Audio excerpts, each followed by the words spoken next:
Hi everyone, this is Suzanne and God Crochet and Chatter, where we put God first, talk about crochet, and we like to chatter.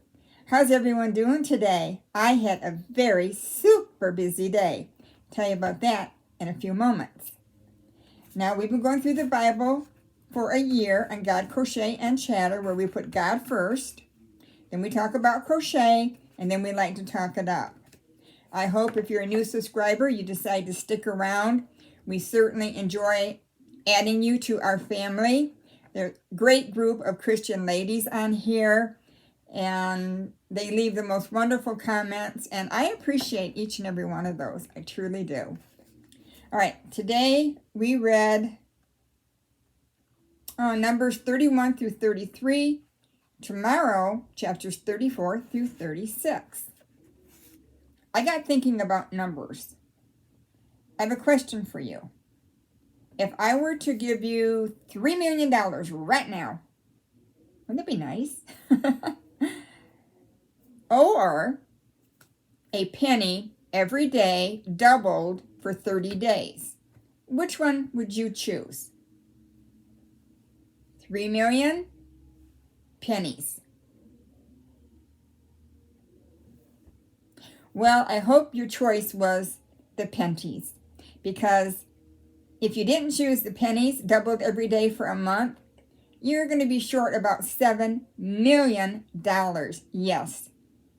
For 30 days, a penny doubled equals over $10 million. Isn't that something? And I did the math. I got my little calculator out, and sure enough, wow. It was amazing watching the numbers grow and grow and grow. Wow. Well, Jesus is the best multiplier ever. God multiplies everything he gives us. Remember the 5,000 when there were 5 loaves of bread and 2 fish? Do you remember how many that fed? 5,000. I would say that's pretty good multiplication in God's way. God promised that he would, go out, be fruitful, multiply. Wow, we see how that took off, right? God's multiplication table, there's none like it in the world. Your joys will be doubled. Your faith will be doubled. Your hope will be doubled over and over and over again. We have a lot to be thankful for. And nobody's timetable since the world began can outweigh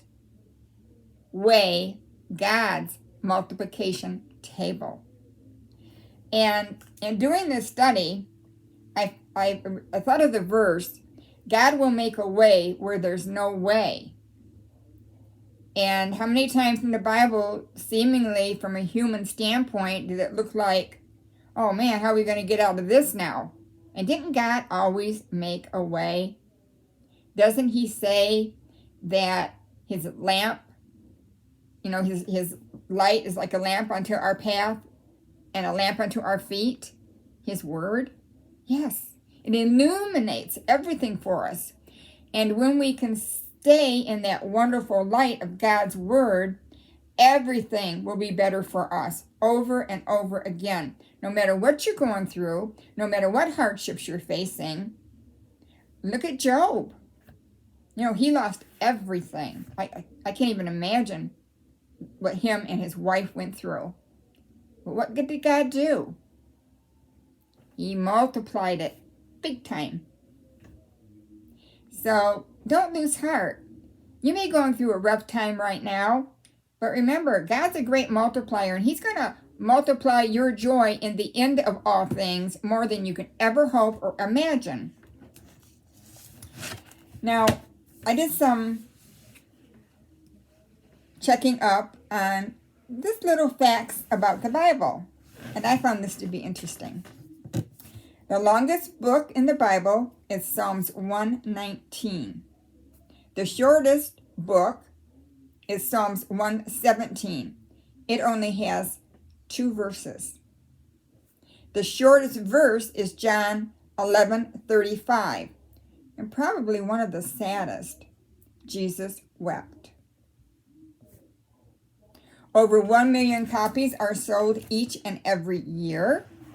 The longest word, okay, I'm going to give this a shot. Maher-shalal Hasbaz. Hasbaz. That's in Isaiah 8:3, if you want to look it up and try to pronounce it. Okay, let's see. China. Now, this was interesting. China is the country that is the largest producer of the Bible. I went, wait a minute, did I read that right? China. Wow. It is the most commonly stolen book in the world. You know, hotels, different places like that. Most commonly stolen book. Maybe that's a good thing. Not that stealing is okay, but if you're going to steal something, steal the Bible, read it, and become converted, right? The Bible takes place across 3 continents: Asia, Africa, and Europe. The best-selling book ever.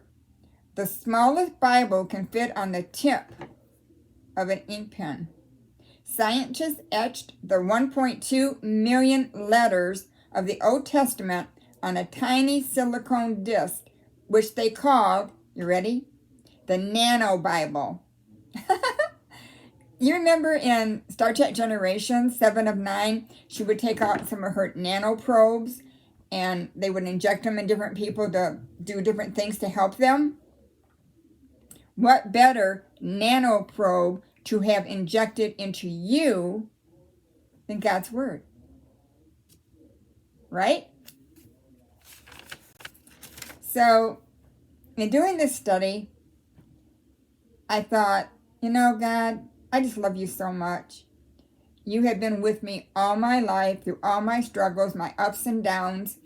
And something very, very, very important that I learned, this too shall pass. Take heart. Whatever you're going through, this too will pass. You will become stronger,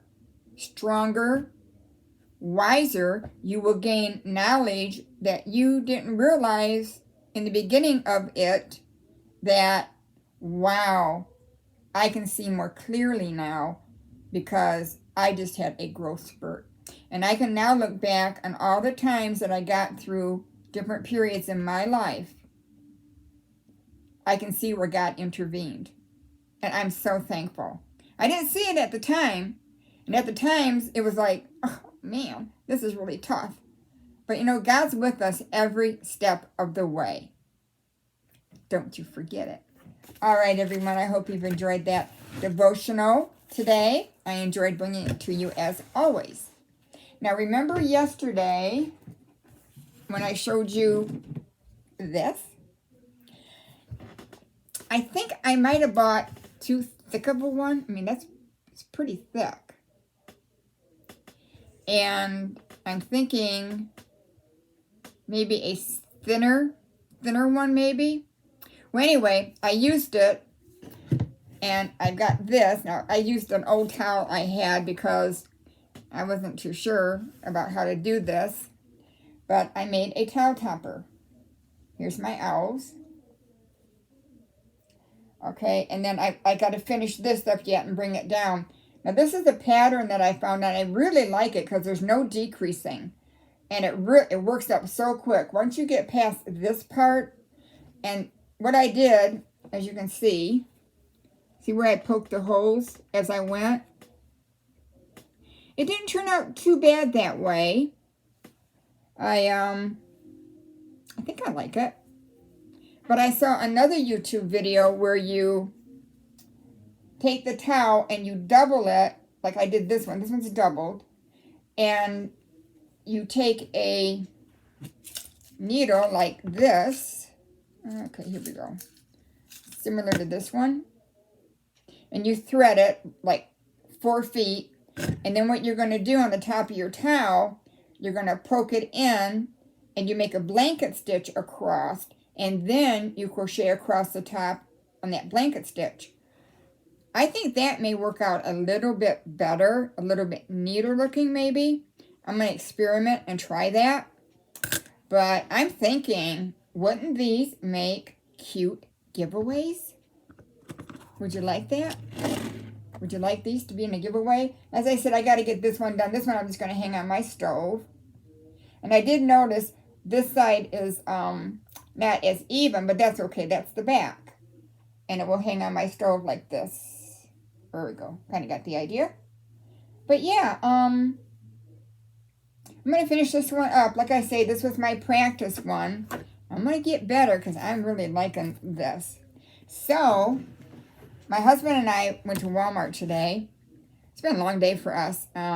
We got his new eyeglasses ordered. And we got a bunch of other stuff that we've been needing. And when I was in there, I saw these beautiful towels. Now, these are the Pioneer Women towels. They're made extremely well. And you get four of them for like $10. So that's, you know, a little over $2 each. Aren't they beautiful? Look at that. And then we got this blue one. And this pretty red. And then another one with flowers here on the back. And I thought, wow, for the quality, they're 100% cotton. And I thought, wow, those are really nice. So this is one of the more economical ways to buy your towels. They had some a little less expensive, but they were really thin. And I don't like the really thin ones. So I'm going to definitely be practicing. So hopefully, like I say, I'm going to get really good at that. Because I do want to have some giveaways for the kitchen towel toppers. And I bought another thing here. Look at this. Isn't that the sweetest? This is happy birthday, but you can use it for anything. Well, I might crochet this up. My great-grandson's birthday party is coming up on the 24th. And I thought, well, maybe I'll make him a little lovey. Isn't that just the cutest little thing? Look at that. And this was like $2.78. So yeah, if you're in Walmart, go over by the birthday supplies. A lot of times they have some really cute little animals like this. But I thought he was adorable. So yeah, well, that's it for my shopping excursion today. We had a long day, and then we come home, we threw everything in the house, and we went out for our walk. And then I did my Bible study, and then I got on here. So I think I'm done for the day. I think I'm going to join my husband. We're going to watch some, we're going through the original Star Trek series now. So yeah, I'm looking forward to relaxing tonight.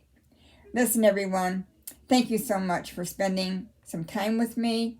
I hope that you enjoyed today's devotions and the things that I've shared with you. And are you still working on your memory verse, Psalms 27, 13, and 14? I would have lost heart if I had not believed that I would see the goodness of the Lord in the land of the living. Wait on the Lord. Be of good courage, and he will strengthen your heart.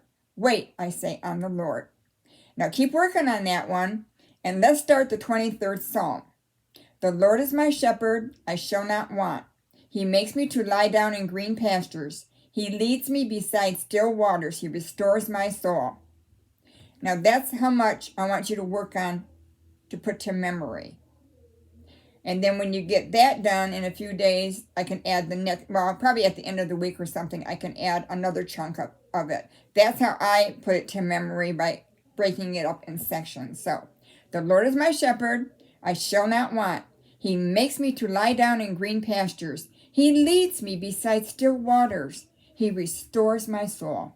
All right, everyone, this is Suzanne and God Crochet and Chatter. Lord willing, I will see you tomorrow. Bye, everyone.